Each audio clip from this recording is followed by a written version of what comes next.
Você já reparou que hoje em dia é muito difícil a gente escolher um smartphone novo? São tantos nomes, modelos, recursos, dados técnicos, mas o que muda realmente em cada um deles? Vamos aprender a escolher um hoje e pela tela dele.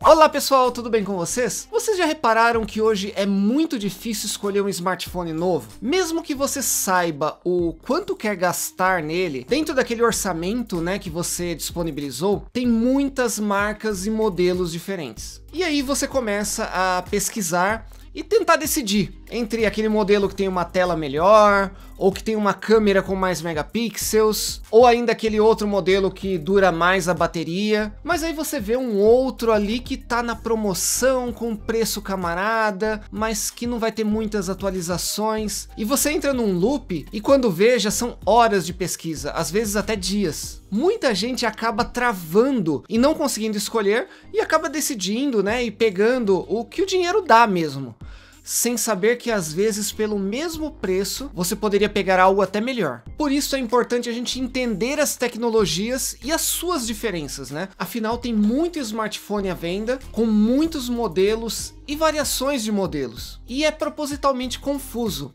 E as empresas elas sabem disso, que é confuso. Mas assim, elas conseguem vender um smartphone às vezes com menos recursos por um valor até superior aos anteriores. A Samsung, por exemplo, lançou só este ano, para a linha básica e intermediária dela, o Galaxy A03, A13, A23, A33, A53, A73, isto sem nem mesmo considerarmos as variações de cada modelo. Porque às vezes um modelo tem muitas variações em que o atual não é necessariamente o melhor. Então eu vou fazer aqui no canal uma série de vídeos para você entender as tecnologias empregadas nos aparelhos e qual é a melhor e que consequentemente vale mais o seu dinheiro. E nesse vídeo vamos começar por algo muito importante, que é a tela do smartphone. Ah, Well, mas para mim qualquer tela serve. Eu estou interessado mesmo é na duração da bateria, na performance do aparelho ou nas câmeras. E se eu disser para você que dependendo do tipo da tela, ela vai influenciar em tudo isso daí? Tudo isso que você pensou. Por exemplo, a tela LCD, que encontramos em celulares um pouco mais antigos, né? A tela é feita com várias camadas, onde temos camadas de cristal líquido e LEDs que ficam embaixo da tela e que precisam de algo chamado de backlight. Uma luz de fundo na placa do aparelho, um setor ali para produzir a luz da tela. Esse backlight é o maior problema da tela de LCD, porque ele precisa ficar ligado o tempo todo para produzir a imagem na tela, mesmo em cenas escuras da imagem. Por conta disso, você já deve imaginar que o gasto de energia é muito maior, fazendo com que a bateria do aparelho não dure muito. Esta não é uma tela adequada para celulares.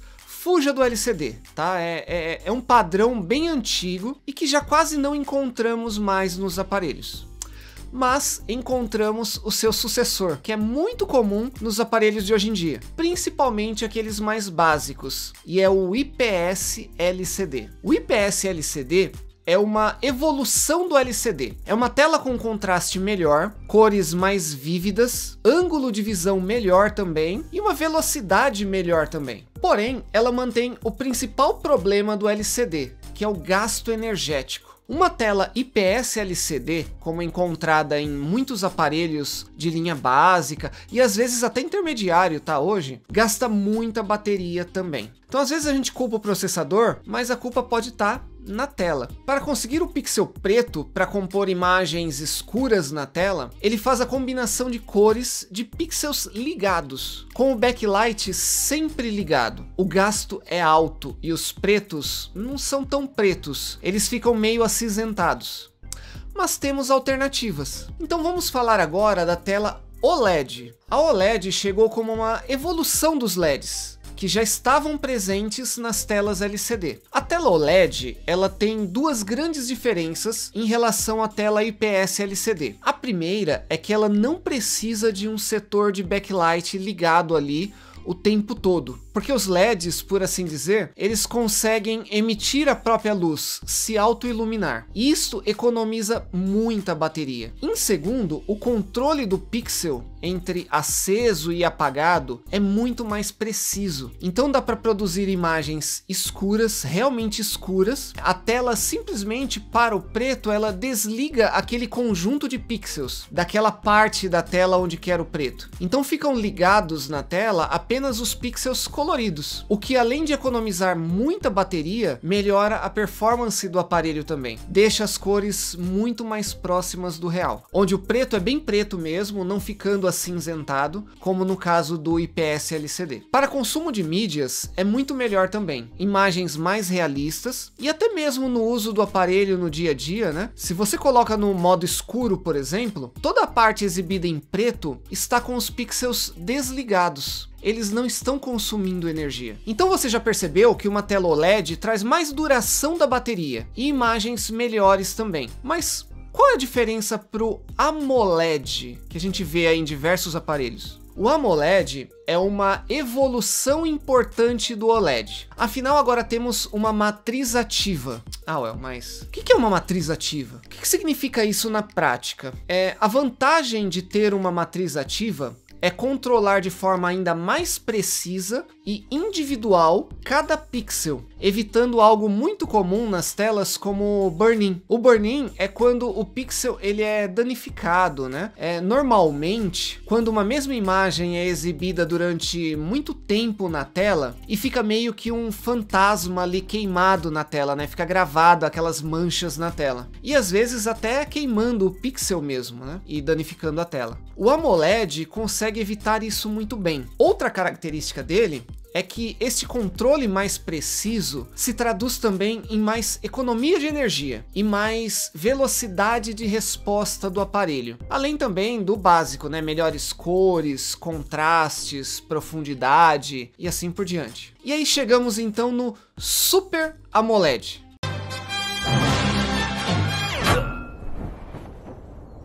Mas se você tá curtindo aqui, não deixa de deixar aquele like esperto que me ajuda muito aqui no canal e de se inscrever também para continuar acompanhando aqui todos os vídeos que a gente vai lançando. Tem bastante coisa legal aí saindo. O Super AMOLED está presente principalmente em celulares um pouco mais top de linha e alguns intermediários também. O Super AMOLED trouxe apenas uma pequena diferença em relação ao AMOLED tradicional. Falando de forma bem descomplicada, tá? Esse tipo de tela conseguiu implementar uma camada sensível ao toque entre os painéis, dispensando a camada de vidro das tecnologias anteriores. E isto permitiu uma tela bem mais responsiva, a velocidade de resposta ao toque é muito maior, trazendo benefícios no uso e na performance geral do aparelho. Além também de ajudar na construção, para melhorar diversos outros pontos do aparelho. Porque pensa comigo, com o Super AMOLED é possível aparelhos bem mais finos, e aí as fabricantes podem aproveitar o espaço extra do aparelho para colocar mais sensores, mais bateria, sensores maiores para a própria câmera fotográfica, sem o aparelho ficar muito grande.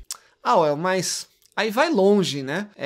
Já vi aparelhos com Dynamic AMOLED, com Dynamic AMOLED 2X. Sim, existem muitas variáveis dessas telas. Mas aqui, as diferenças são poucas. É até fácil explicar, porém importantes. O Dynamic AMOLED, ou AMOLED dinâmico, trouxe o suporte agora à tecnologia HDR+, que traz imagens com muito mais contraste e melhores cores do que o HDR anterior, principalmente para consumo de mídia no celular. As câmeras também se beneficiam, né? Claro, elas podem aproveitar também esse recurso e ter um pós-processamento da sua foto ainda melhor. O alcance dinâmico das cores, neste caso, daí o Dynamic, né, do nome da tecnologia, é muito maior. E as imagens têm mais vida, né? Maior saturação. Filmes e jogos com suporte a esta tecnologia ficam sim com muito mais qualidade. Já o Dynamic AMOLED 2X é de novo uma pequena evolução do anterior. Ele traz um pouco mais de brilho e precisão nas cores, e com o seu brilho sendo mais forte, ele é melhor, por exemplo, para visualização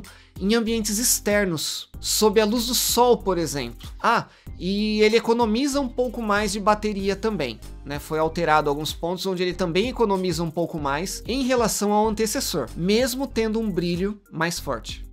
E eu sei que esse vídeo já ficou um pouco longo até aqui, mas tem dois pontos importantes que eu quero citar e eu acho que a gente precisa deixar bem claro, tá? Falamos bastante aqui da tecnologia empregada no painel e a sua eficiência para o aparelho, mas temos um outro ponto, um outro detalhe, que é a taxa de atualização da tela. Descomplicando bastante, a taxa de atualização é um valor medido em Hz e é a quantidade de vezes que um pixel consegue alterar a sua cor por segundo.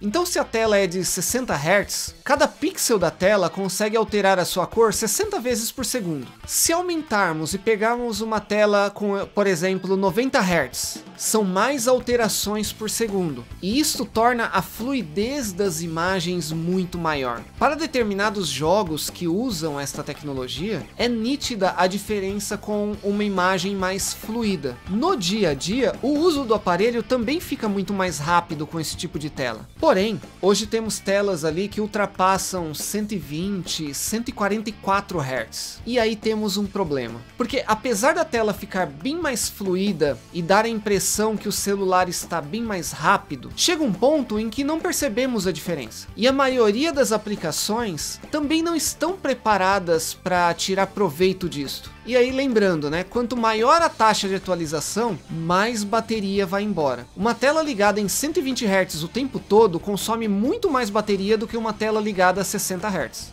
E é por isso que algumas telas têm o que chamamos de taxa de atualização dinâmica. Opte por essas telas. Ela muda a taxa de acordo com a aplicação. Se tiver movimento na tela, ela usa uma taxa maior.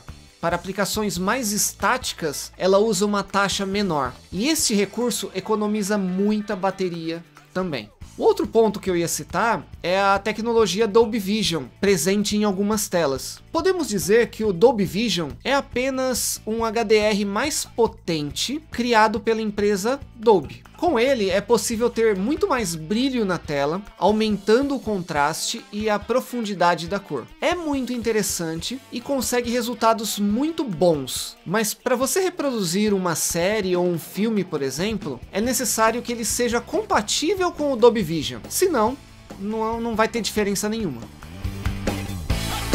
Sabendo de tudo isto, me conta aí, vale a pena observar isto na hora de comprar um celular novo ou escolhe um que tenha uma tela qualquer mesmo? O seu celular tem qual tecnologia de tela?